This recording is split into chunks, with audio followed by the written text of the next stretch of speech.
السلام علیکم ورحمۃ اللہ تعالی وبرکاتہ۔ Online Quran classes programme کے ساتھ ایک مرتبہ پھر آپ کا میزبان محمد شاہد تبسم آپ کی خدمت میں حاضر ہے۔ عزیز ناظرین و سامعین حضرات، آج ہم نے سورہ بقرہ کی آیت نمبر 31 تا 35 آپ کو پڑھنا سکھائی ہے۔ ابھی ہم اس کا جو تفسیری مقام ہے وہ آپ کی خدمت میں پیش کریں گے کہ مختصر سی اس کی تفسیر جو ہے وہ ہم آپ کو پیش کریں۔ اس سے قبل ہم ان آیات کا ترجمہ جو ہے وہ آپ کو پڑھ کر سنائیں گے اور بتائیں گے کہ قرآن ہمیں کیا کہہ رہا ہے، پھر انشاءاللہ تعالی اس کی مختصر تفسیر کی جانب ہم بڑھیں گے۔ تو آئیے آج کے اپنے اس سبق کا ترجمہ ہم سماعت کرتے ہیں۔ بسم اللہ الرحمن الرحیم۔ وعلم آدم الأسماء كلها ثم عرضهم على الملائكة فقال أنبئوني بأسماء هؤلاء إن كنتم صادقين۔ اور اللہ تعالیٰ نے آدم کو تمام اشیاء کے نام سکھائے، پھر سب اشیاء کو ملائکہ پر پیش کر کے فرمایا، سچے ہو تو ان کے نام تو بتاؤ۔ بولے، پاکی ہے تجھے، ہمیں کچھ علم نہیں مگر جتنا تو نے ہمیں سکھایا، بے شک تو ہی علم و حکمت والا ہے۔ اور اگلی آیت کے اندر پھر فرمایا کہ قال یا آدم انبئہم باسمائہم، فرمایا اے آدم بتا دے انہیں سب اشیاء کے نام۔ جب اس نے یعنی آدم علیہ السلام نے انہیں سب کے نام بتا دیے تو فرمایا، میں نہ کہتا تھا کہ میں جانتا ہوں آسمانوں اور زمین کی سب چھپی چیزیں، اور میں جانتا ہوں جو کچھ تم ظاہر کرتے ہو اور جو کچھ تم چھپاتے ہو۔ اور یاد کرو جب ہم نے فرشتوں کو حکم دیا کہ آدم کو سجدہ کرو تو سب نے سجدہ کیا سوائے ابلیس کے کہ منکر ہوا اور غرور کیا اور کافر ہو گیا۔ اور ہم نے فرمایا اے آدم تو اور تیری بیوی جنت میں رہو اور کھاؤ اس میں سے بے روک ٹوک جہاں تمہارا جی چاہے، مگر اس پیڑ کے پاس نہ جانا کہ حد سے بڑھنے والوں میں ہو جاؤ گے۔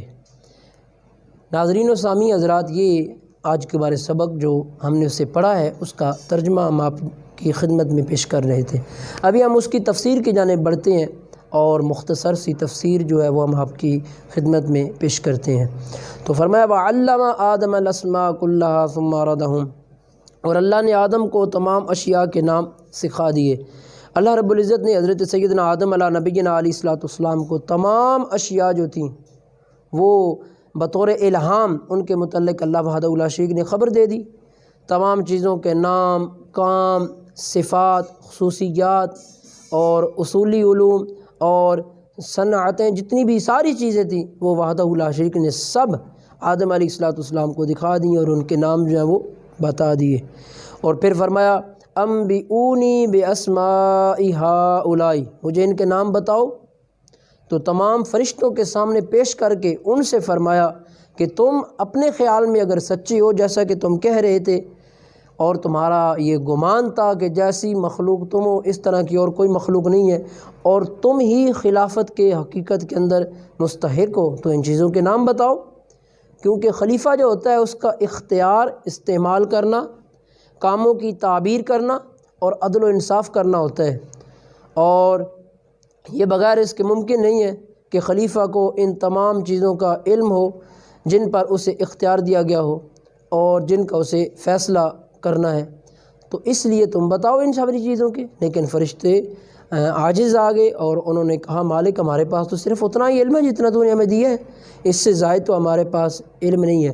یہاں درمیان میں سامعین ہمیں علم کی فضیلت جو ہے وہ بھی معلوم ہوتی ہے کہ حضرت سیدنا آدم علیہ نبینا علیہ السلام کو فرشتوں پر افضل ہونے والی جو ایک نعمت عطا ہوئی ہے اس کا سبب کیا تھا؟ اس کا سبب وہ علم تھا کہ حضرت آدم علیہ نبینا علیہ السلام کے پاس جو علم تھا وہ فرشتوں کے پاس نہیں تھا، تو حضرت آدم کو فضیلت مل گئی اس علم کی وجہ سے، اس علم کے سبب سے فرشتوں پر۔ اللہ اکبر۔ تو معلوم ہوا کہ علم جو ہے وہ جلوتوں اور خلوتوں اور تنہائیوں کی عبادات سے افضل ہے۔ ان ساری چیزوں سے علم جو ہے وہ افضل ہے۔ حضرت ابو ذر غفاری رضی اللہ تعالی عنہ روایت فرماتے ہیں، نبی رحمت صلی اللہ تعالی علیہ وآلہ وسلم نے ارشاد فرمایا، اے ابو ذر، تمہارا اس حال میں صبح کرنا کہ تم نے اللہ تعالیٰ کی کتاب سے ایک آیت سیکھی تو یہ تمہارے لیے 100 رکعت نفل نماز پڑھنے سے بہتر ہے۔ اللہ اکبر۔ اور پھر فرمایا، اور تمہارا اس حال کے اندر صبح کرنا کہ تم نے علم کا ایک باب سیکھا جس پر عمل کیا گیا ہو یا عمل نہ کیا گیا ہو، وہ علم کا ایک باب سیکھنا تمہارے لیے 1000 نوافل پڑھنے سے بہتر ہے۔ آپ اندازہ کیجئے کہ ایک علم کا باب اس نے پڑھا، اور پھر فرمایا کہ اس پر عمل ہونا یا نہ ہونا یہ الگ مسئلہ ہے، لیکن صرف اس کو سیکھ لیا تو اس ایک باب کا سیکھنا 1000 رکعت نماز نفل جو ہے اس کو ادا کرنے سے بہتر ہے۔ تو اس سے علم جو ہے اس کی فضیلت کا اندازہ لگایا جا سکتا ہے۔ تو حضرت آدم علیہ نبینا علیہ السلام کو جو فضیلت دی گئی وہ علم کی وجہ سے ہی آپ کو عطا کی گئی۔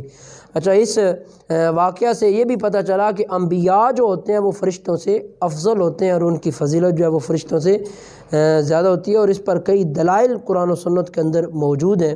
ہم اس مختصر پروگرام کے اندر آپ کی خدمت میں وہ دلائل پیش نہیں کر سکتے، لیکن قرآن کے اندر، احادیث کے اندر سینکڑوں کی تعداد کے اندر ایسے دلائل موجود ہیں کہ جن کے اندر انبیاء کی افضلیت فرشتوں پر وہ ہے۔ اچھا، آگے چلے، آگے فرمایا، لا علم لنا الا ما علمتنا، ہمیں صرف اتنا علم ہے جتنا تو نے ہمیں سکھایا۔ مالک ہمارے پاس تو اتنا ہی علم ہے۔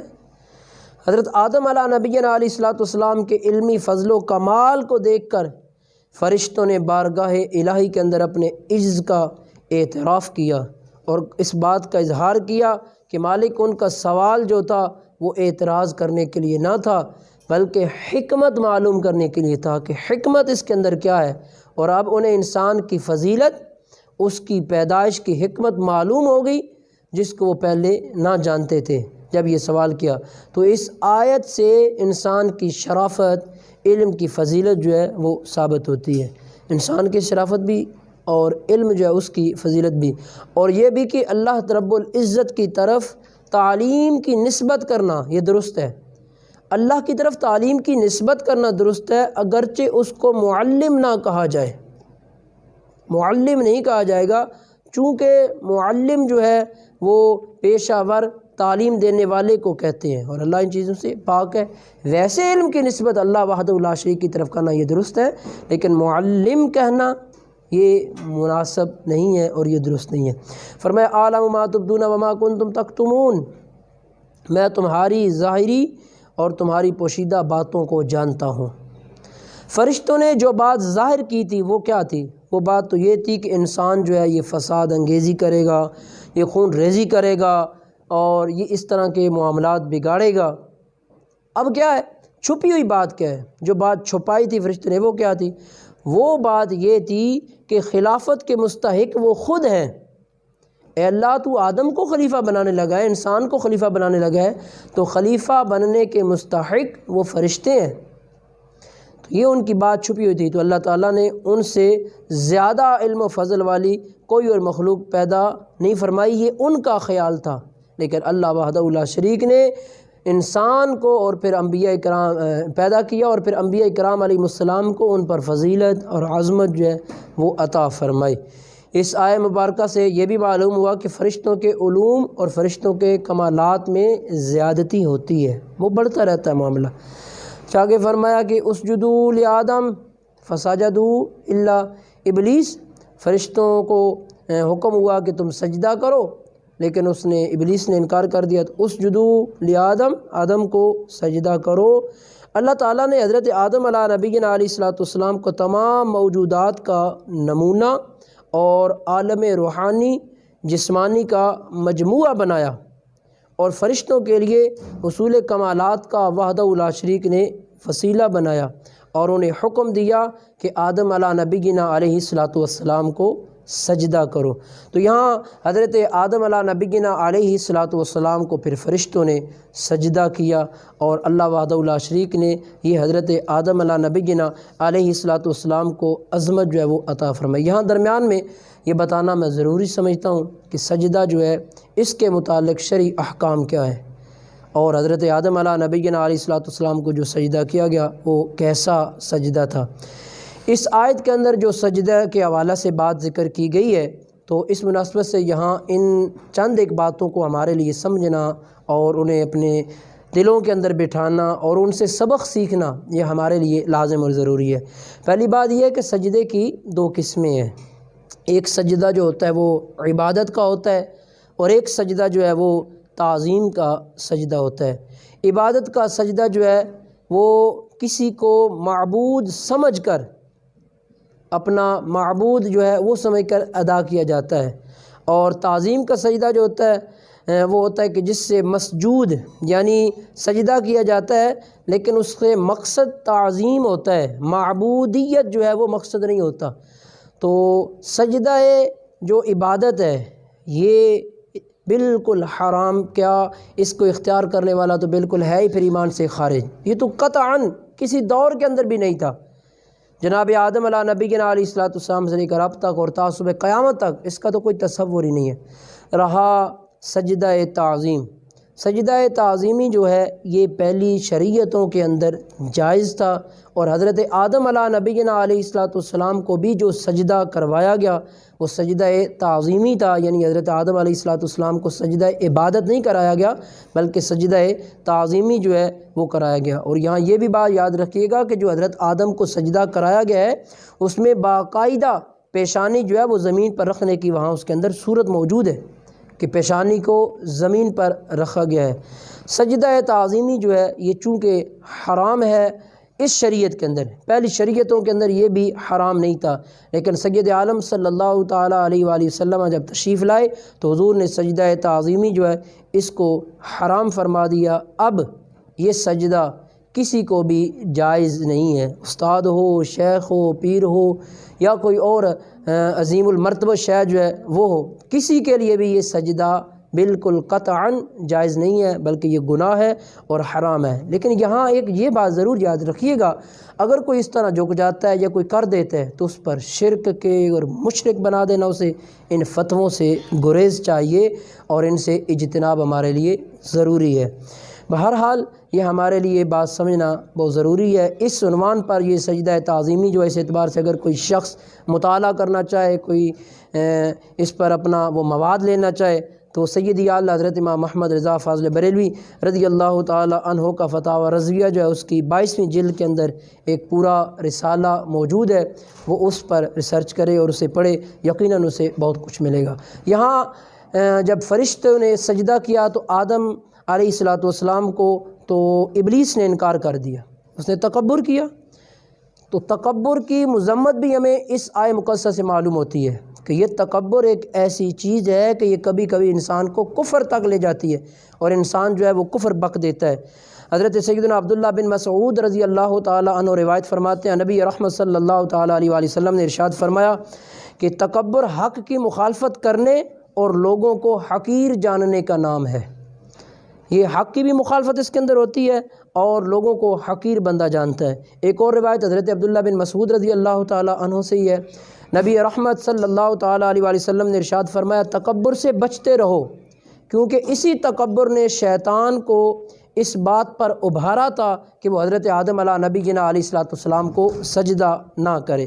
اور بھی بہت ساری اس کی مذمت پر احادیث جو ہے وہ وارد ہیں، لیکن ہم صرف انہی دو احادیث پر اکتفا کرتے ہیں۔ آگے فرمایا یا آدم اسکن انت وزوجک الجنہ، اے آدم تم اور تمہاری بیوی جنت میں رہو۔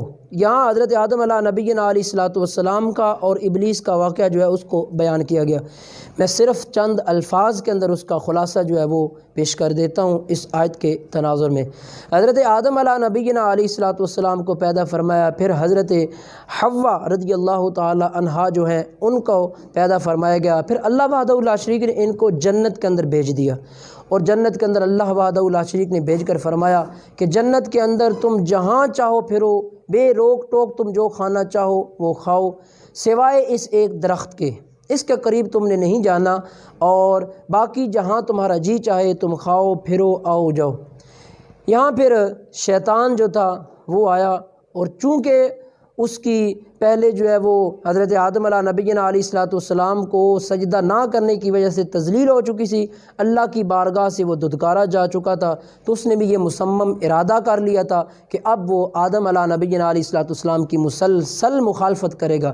اس بنا پر پھر اس نے بھی یہ ایک پلاننگ بنائی ہوئی تھی کہ وہ ان کے ہمیشہ خلاف ہی چلے گا۔ پھر یہ گیا اور اس نے حضرت آدم علیہ نبینا علیہ الصلوۃ والسلام سے کے پاس کہ یہ درخت سے تم کچھ کھاؤ، تو حضرت آدم علیہ الصلوۃ والسلام نے تو نہ مانا۔ پھر حضرت حوا کے پاس گیا اور کہا کہ تمہیں اس کے منع کرنے کی وجہ یہ ہے کہ تم کہیں فرشتے نہ بن جاؤ، تم ہمیشہ کے لیے زندہ نہ رہنے لگ جاؤ، اس لیے تمہیں منع کیا۔